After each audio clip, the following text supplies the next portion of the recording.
Pour parler de la couverture sanitaire universelle, il faut qu'il y ait une disponibilité d'un certain nombre de paquets de services qui répondent aux besoins réels de la population, comme l'indique le Dr Oscar Nihabose, directeur général chargé de l'offre des soins et des accréditations au ministère en charge de la santé publique et de lutte contre le sida. C'était au cours de la deuxième journée du dialogue national de haut niveau sur le financement de la santé organisé par le ministère de la santé publique et de lutte contre le sida en collaboration avec le ministère en charge de la solidarité nationale, des finances et de la communauté de l'Afrique de l'Est.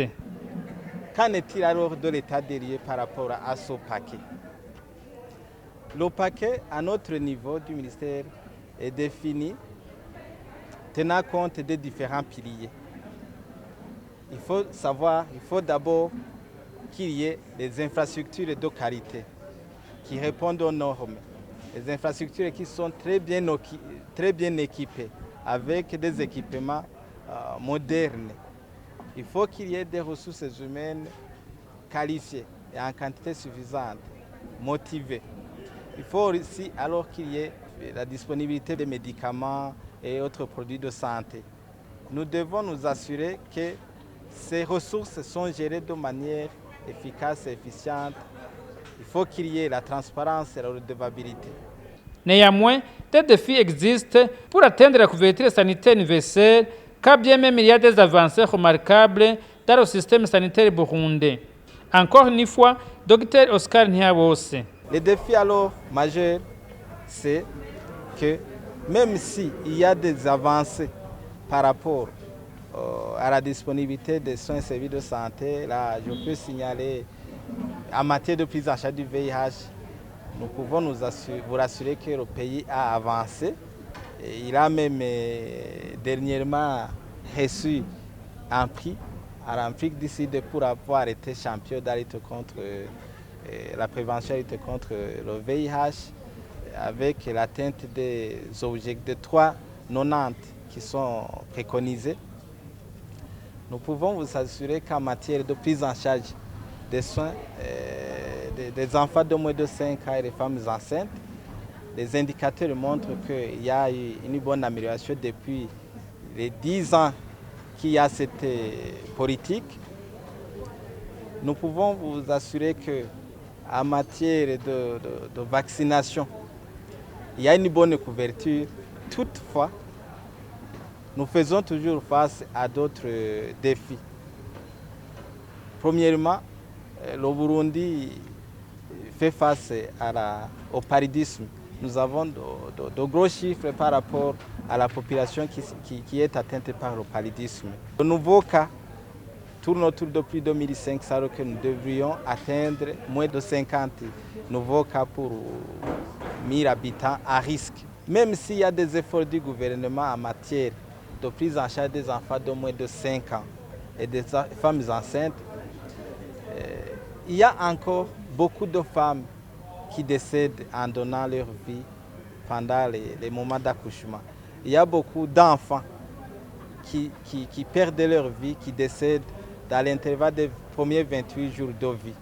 En matière des ressources humaines, les ressources humaines, surtout les médecins, actuellement nous avons moins de 900 médecins qui sont actifs sur tout le territoire burundais, alors que nous devrions avoir au moins, compte tenu de la population burundaise, 1300 médecins. Et ces médecins qui sont en quantité insuffisante sont dans la grande majorité répartis, œuvrent à mairie de Bujumbura et les autres villes. Vous comprenez bien qu'il y a une grande partie de la population, bien qu'il est pris en charge, mais il n'est pas pris en charge de façon vraiment efficace, sécurisée. Et il faut aussi signaler que nous faisons face à une fuite vers l'extérieur. Le médicament n'est pas disponible comme on le souhaite. Même s'il y a la Camebu qui est chargée de rendre disponibles les médicaments essentiels sur tout le territoire burundais, nous constatons que la satisfaction globale nous dépasse 70%. Les infrastructures, il y a lieu de nous féliciter, de féliciter le gouvernement pour avoir mis en place cette politique d'accélérer l'accessibilité des soins, l'accessibilité géographique en mettant en place des hôpitaux communaux. Mais le défi majeur, c'est la disponibilité des équipements. Ils ne sont pas encore équipés. C'est pourquoi alors vous allez trouver que la population va quitter le milieu rural pour le milieu urbain pour demander des services. C'est inimaginable, c'est pas normal qu'on trouve un simple cas qui devrait être pris en charge dans un centre de santé, qui est pris en charge au niveau d'un hôpital national. Ça, c'est un défi majeur pour notre système.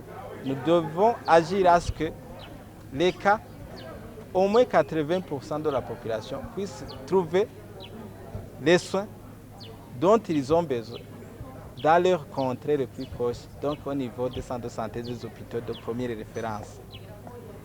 Un autre défi, c'est les données. Tu ne peux pas même prendre une bonne décision si tu n'as pas d'informations. C'est vrai, au niveau du ministère de la Santé, nous avons avancé, il y a des hôpitaux digitalisés, mais il y a encore à faire parce que les données restent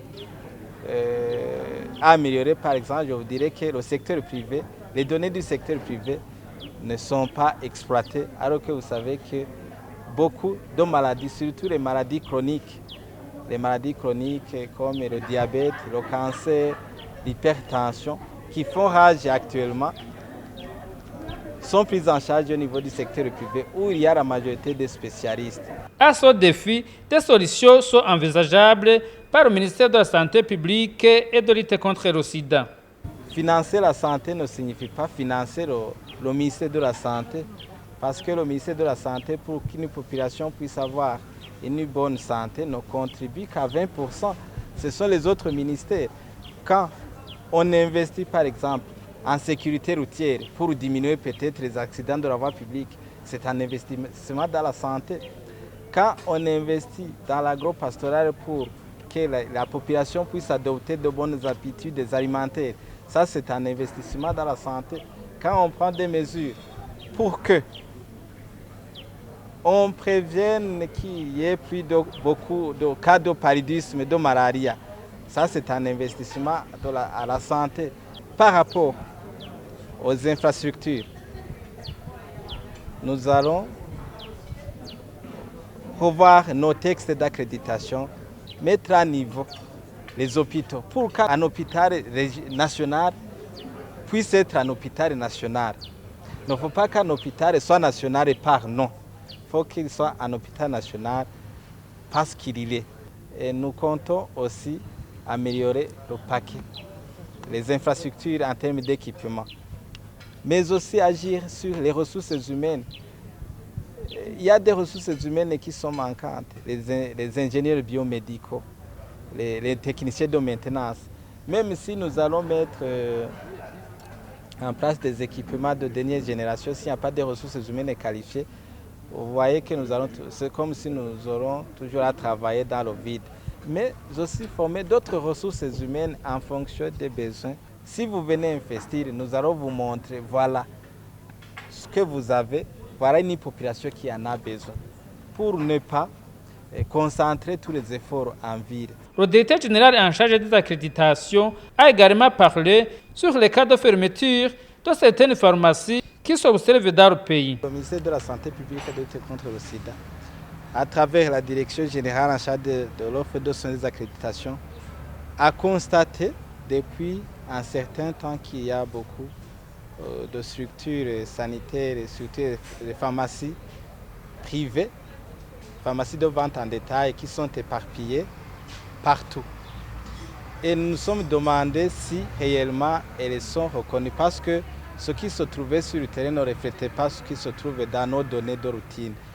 Et nous avons mené des supervisions et avons pris des mesures d'accélérer, de mettre plus de force sur les inspections.